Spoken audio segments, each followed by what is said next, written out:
Mesdames, Messieurs, bonjour. Très heureux de vous retrouver dans ce 13h au Bénin. Voici le sommaire. Ce mercredi 3 décembre, on célèbre la journée internationale des personnes handicapées proclamée en 1992 par les Nations Unies. Cette journée vise à promouvoir une meilleure compréhension des handicaps et à encourager l'inclusion de tous dans la société. Elle met l'accent sur l'accessibilité et l'autonomie en rappelant que le handicap réside souvent dans l'environnement non adapté, plutôt quand la personne elle-même à l'occasion de cette célébration. Canal 3 revient sur les objectifs de cette journée. Ensuite, à Alada, la tradition était à l'honneur ce mardi. Le roi Kodegbe Lamofan Toindjigla a célébré ses 33 ans de règne. Un anniversaire marqué par une grande ferveur populaire et la présence de nombreuses dignitaires royales venus lui témoigner respect et solidarité. Et puis enfin, explosion de joie dans les vestiaires, le goût de la victoire au thème d'une véritable bataille et la fierté d'avoir porté haut les couleurs du Bénin. Les équipages scolaires sont en finale du tournoi UFOA U15 scolaire qualificatif pour le championnat national africain de football scolaire 2026. Et voilà pour vous le sommaire de cette édition. À nouveau, bonjour et bienvenue. Si vous nous rejoignez, le monde entier célèbre ce mercredi 3 décembre la journée internationale des personnes handicapées proclamée en 1992 par les Nations Unies. Cette journée vise à promouvoir une meilleure compréhension des handicaps et à encourager l'inclusion de tous dans la société. Elle met l'accent sur l'accessibilité et l'autonomie, justement, en rappelant que le handicap réside souvent dans l'environnement non adapté, plutôt quand la personne elle-même. À l'occasion justement de l'édition de cette année, Canal 3 revient ici sur les objectifs de cette journée, les recommandations et les actions menées par le Bénin pour promouvoir l'insertion professionnelle des handicapés. Le récit avec Ingrid Hider, présenté par Florence Bossard.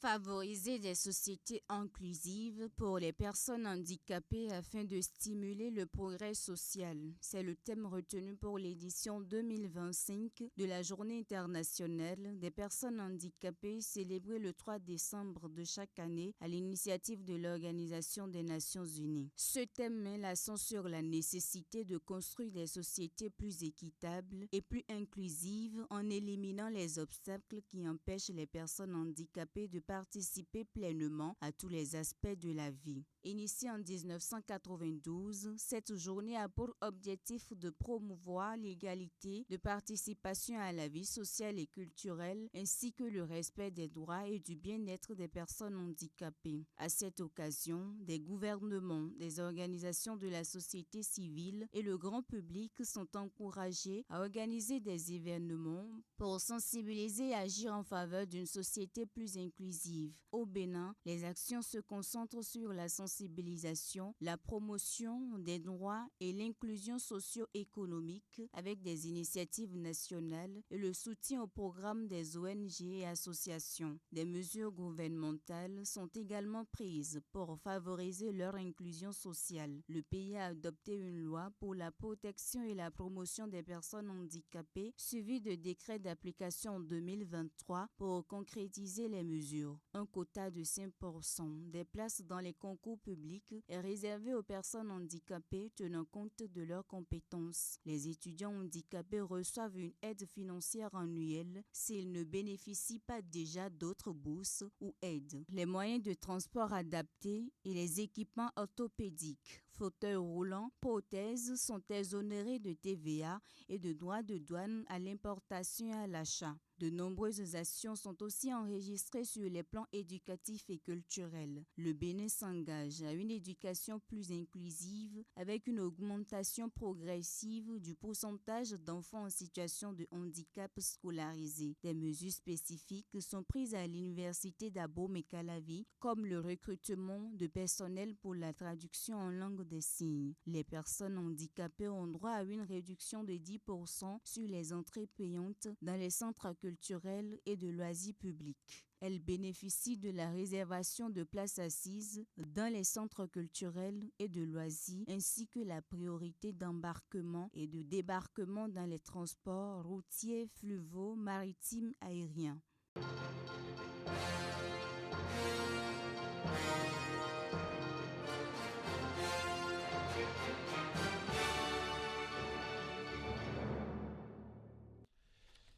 partis politiques retenus à l'issue justement de l'examen des dossiers de candidature comptant pour les prochaines élections législatives ont reçu le récépissé définitif. C'était au cours d'une cérémonie sobre en double étape qui s'est déroulée au siège de la Sénat. D'abord dans la délivrance des récépissés, aussi ensuite le tirage des numéros pour ce qui est du positionnement des logos sur le bulletin unique. Voici le compte rendu. Parmi les partis politiques invités par la Commission électorale nationale autonome à recevoir leur récépissé définitif ce lundi figurent les démocrates.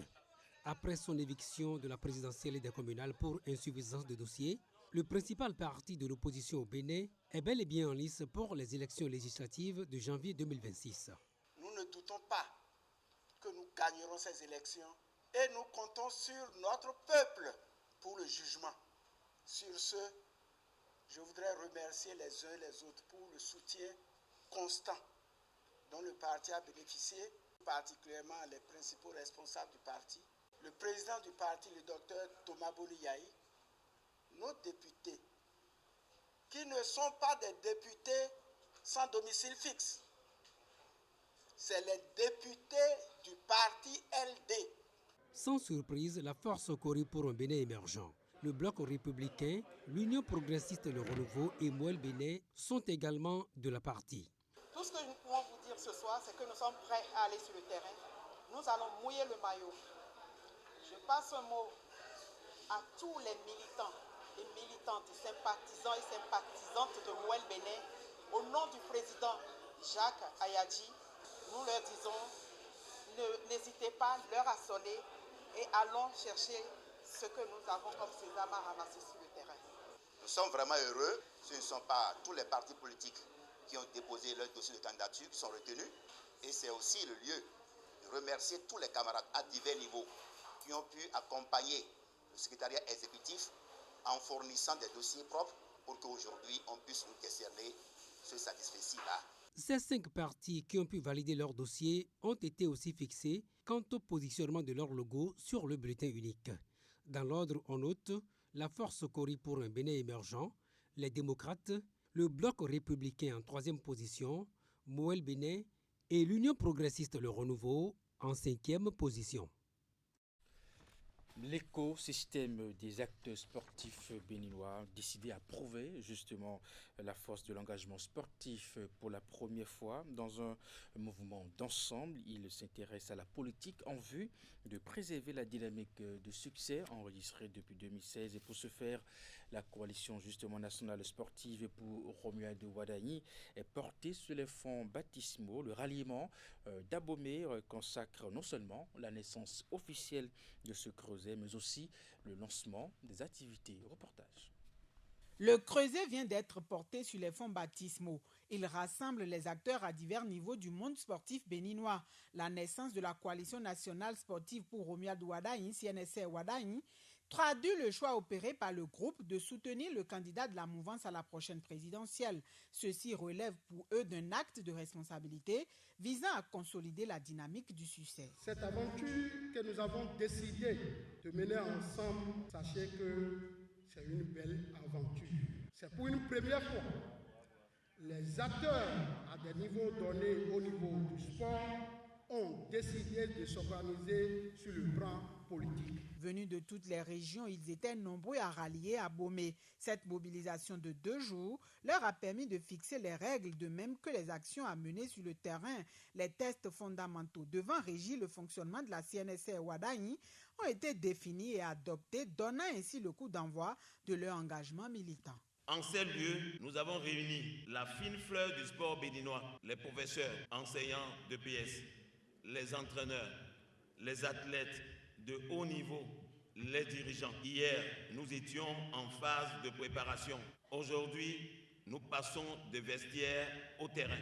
Il est à noter que depuis 10 ans, il y a un changement qualitatif qui s'opère dans le secteur sportif.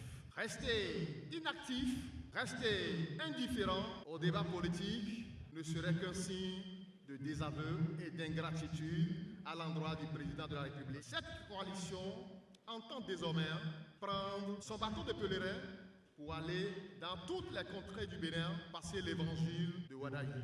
Nous avons certes envie de porter Romuald Wadayi au pouvoir, mais nous avons également tout de suite et maintenant envie de lui garantir une majorité confortable à l'hémicycle et bien évidemment dans nos collectivités locales. À l'issue des échanges, travaux et réflexions, un bureau de 15 membres a été élu. L'équipe présidée par Gildas Zounon peut compter sur les divers démembrements de la coalition. Installés dans les différents départements, ces sections sont instruits à œuvrer pour prouver une fois encore l'impact de la force de l'engagement sportif. La jeunesse s'organise et prend de plus en plus la parole dans l'espace public.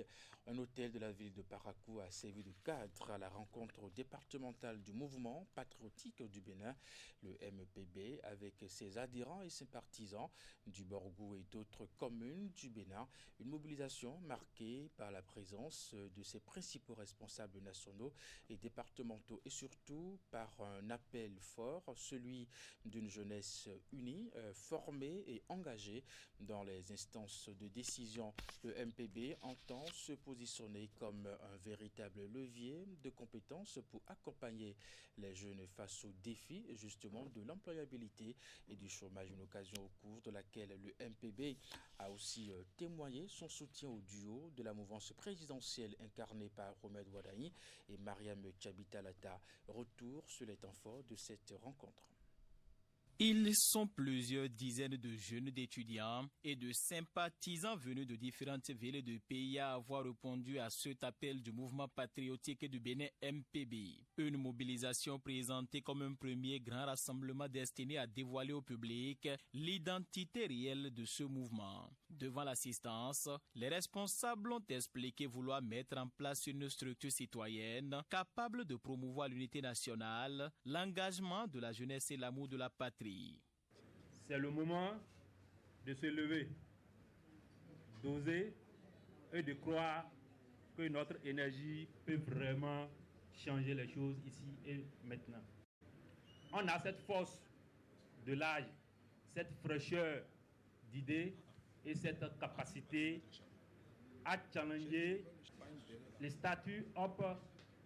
Alors n'attendons plus que les opportunités tombent du ciel. Nous ne sommes pas là pour dire que les anciens ont mal fait, que c'est fini. Nous avons le droit de rester derrière eux et d'apprendre.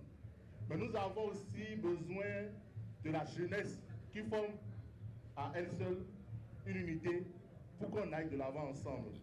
Profitant de cette tribune, les membres du mouvement ont affiché un soutien clair à la candidature de Romuald Wadayi pour la présidentielle à venir. Un soutien formulé tout en saluant les actions et les réalisations du chef de l'État Patrice Talon au cours des 10 dernières années.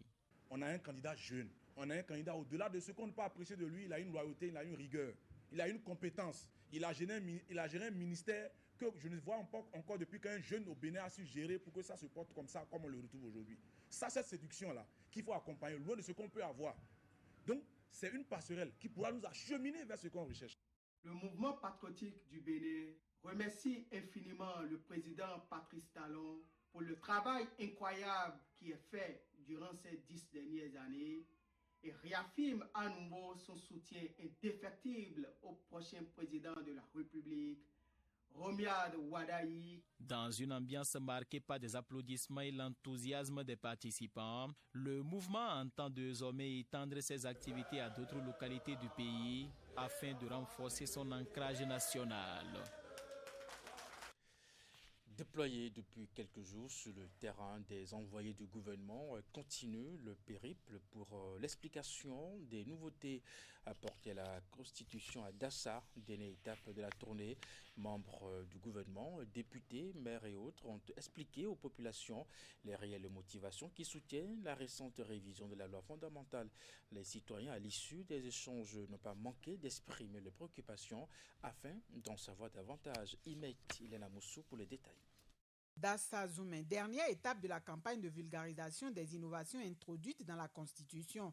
Ici, dans la salle de conférence, face aux administrés massivement sortis, l'honneur est revenu au maire de planter le décor. L'autorité communale a été suivie par le chef de la délégation. Romary Kogou-Alé a mis l'accent sur le motif principal qui sous-tend ce déplacement. Désormais, on veut que cette démocratie que nous avons commencée depuis 1990, commence désormais à nourrir son peuple, à nourrir réellement les enfants du Bénin. Vous pouvez être sûr que cette modification ne profite à personne.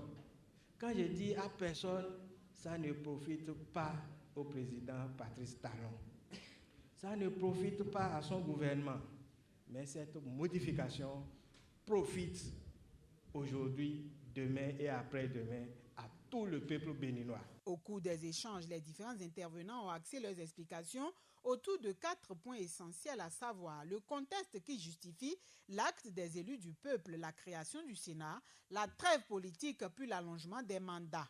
Par rapport à chaque nouvelle disposition, des explications ont amplement été fournies à l'assistance. Ça a été vraiment des séances du donner et de recevoir. On a vraiment ce sentiment que les populations ont un attachement à leur gouvernement et veulent que leur gouvernement soit plus proche d'eux pour que les bonnes informations et les vraies soient distillées à travers les différentes communautés. Après les exposés, les participants ont aussi eu l'occasion de poser leurs préoccupations en vue d'enrichir les débats. Les réponses apportées ont permis de dissiper les inquiétudes. Elles ont souhaité que les débats se fassent en amont avant que les députés ne légifèrent. Nous leur avons expliqué que c'est aussi une prérogative du Parlement de légiférer parce que le peuple ayant dévolu ce pouvoir aux parlementaires, donc ils sont dans leur rôle.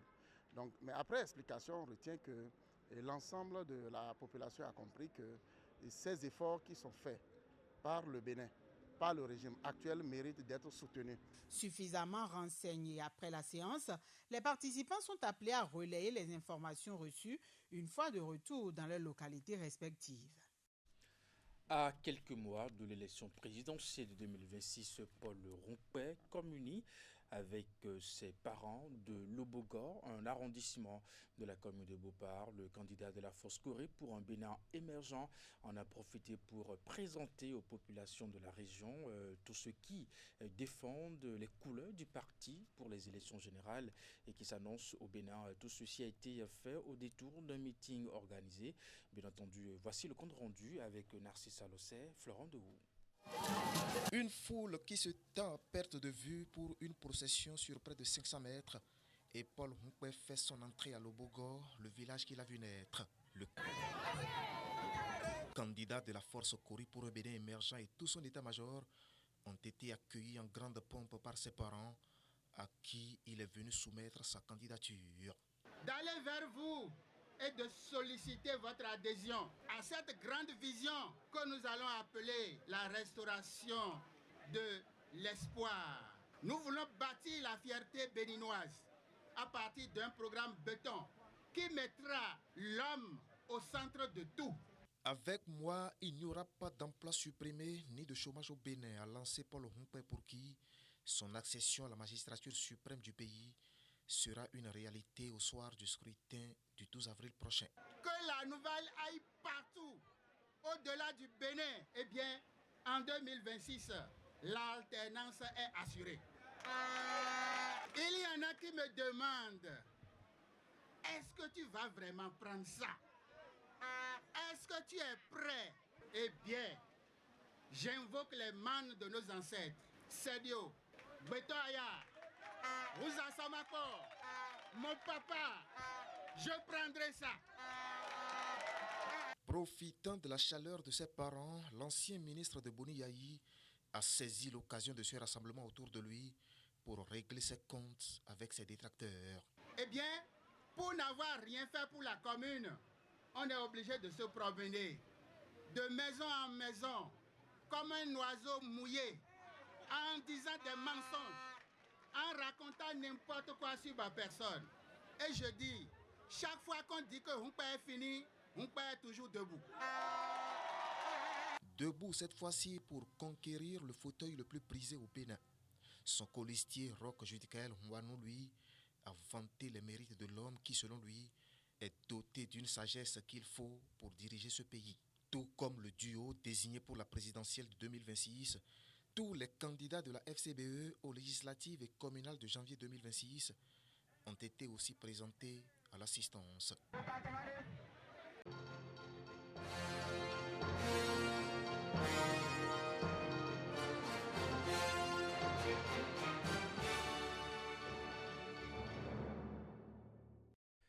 Dans la suite de cette édition, nous irons à Alada où la tradition était à l'honneur ce mardi 2 décembre 2025.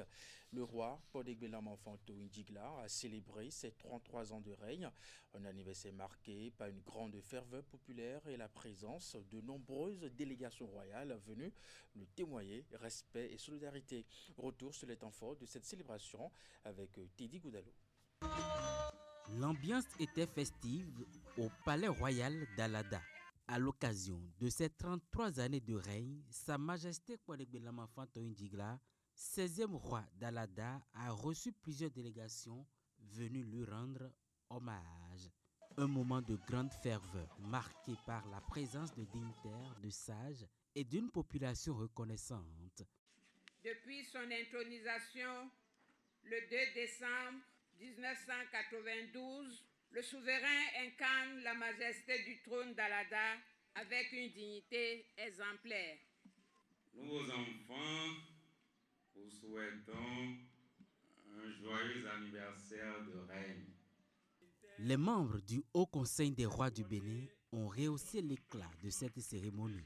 Dans leurs interventions, ces représentants royaux ont prononcé des bénédictions, messages de paix et salué la sagesse, la constance du roi Podegbelam Fanto Indigla, dont le règne est présenté comme un modèle de cohésion et d'ouverture sur le monde. La délégation du Haut Conseil des rois du Bénin, organisation fêtière des rois, dont vous êtes le président, est arrivée à Alada pour vous présenter ses vives félicitations.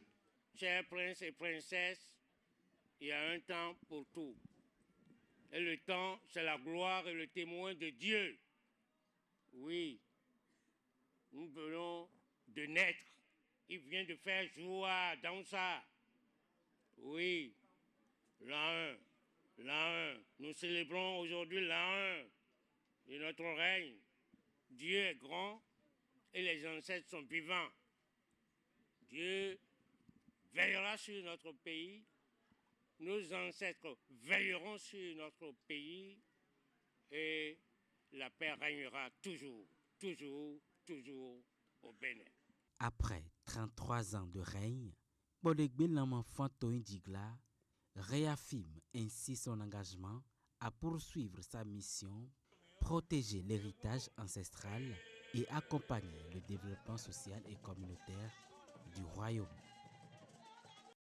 Au ministère des Sports, responsables et cadres à divers niveaux évaluent le travail de promotion et de développement des activités sportives abattues de 2017 à ce jour. C'est à la faveur d'un atelier organisé justement à l'hôtel Bel Azur à Grand Popo. Objectif apprécier les progrès réalisés et identifier les insuffisances dans la mise en œuvre de ce programme. Retour ici sur la cérémonie d'ouverture avec Nassis Alosser.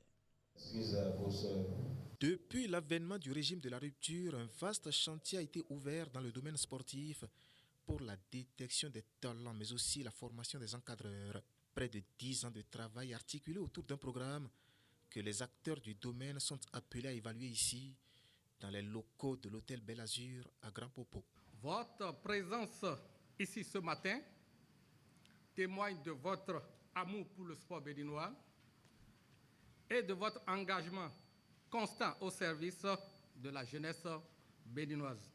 Pour que les belles conclusions qui sortiront des travaux puissent consolider et faire rayonner le programme qui constitue à ce jour un maillon essentiel pour la promotion du sport béninois. C'est un programme qui est indispensable pour une élite performante, a martelé le coordonnateur du programme. Il a surtout permis d'enregistrer des avancées en termes d'appui des experts sportifs recrutés, la mise en œuvre de nouvelles classes sportives et l'organisation des activités de masse et le suivi technique des jeunes talents. Seulement, des défis restent à relever. Notamment la disponibilité des ressources humaines, la régularité des activités, la logistique et la coordination entre les acteurs. Je rappelle que le gouvernement, sous le leadership du président de la République, accorde une attention particulière à la formation de la jeunesse, à la promotion du sport et au développement des talents à travers des programmes structurants tels que PEPEDAS. Les participants à ces assises sont surtout appelés à apprécier les progrès réalisés et identifier les insuffisances notées dans la mise en œuvre de ce programme. Après cela, à 3 semaines du coup d'envoi de la Coupe d'Afrique des Nations, Maroc 2025, Canapus Bénin s'active pour offrir à ses abonnés des bons moments autour de la plus grande messe de football africain.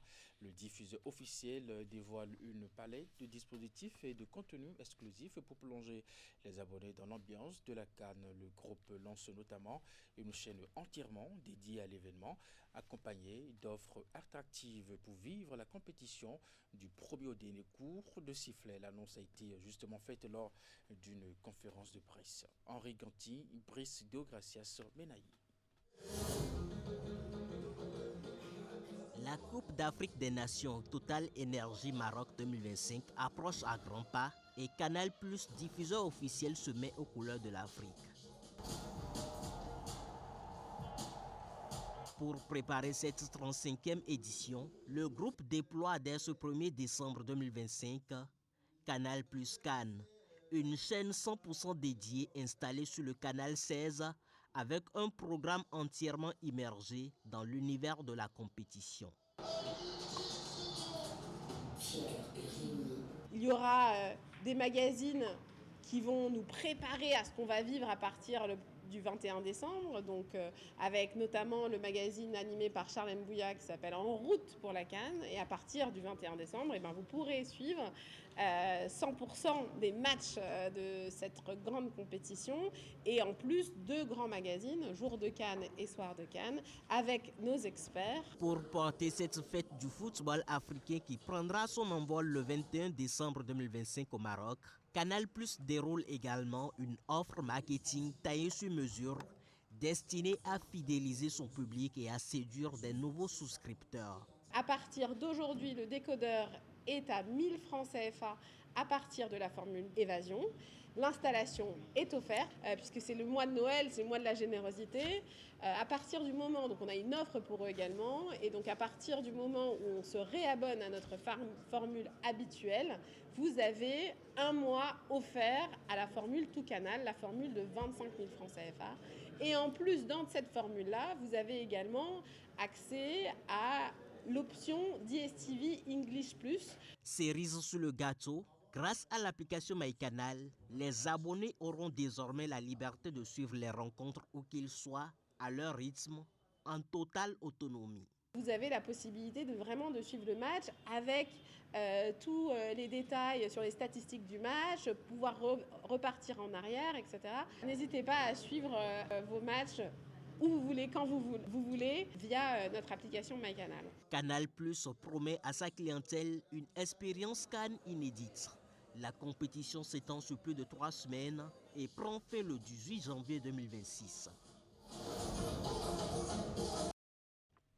Et pour finir, on va se quitter sur ces images. En bref, une explosion de joie dans les vestiaires.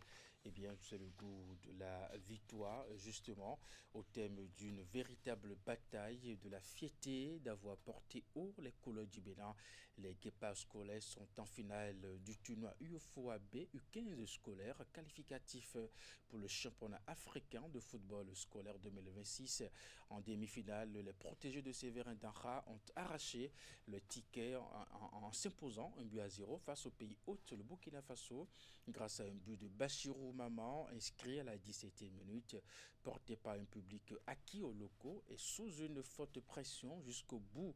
Justement, les champions ont résisté avec courage jusqu'au coup de sifflet final de l'arbitre nigérien Ibrahim Mohamed. Le Bénin disputera justement la grande finale ce jeudi à 15h30 GMT face au vainqueur du duel entre la Côte d'Ivoire et le Niger qui se joue déjà ce matin.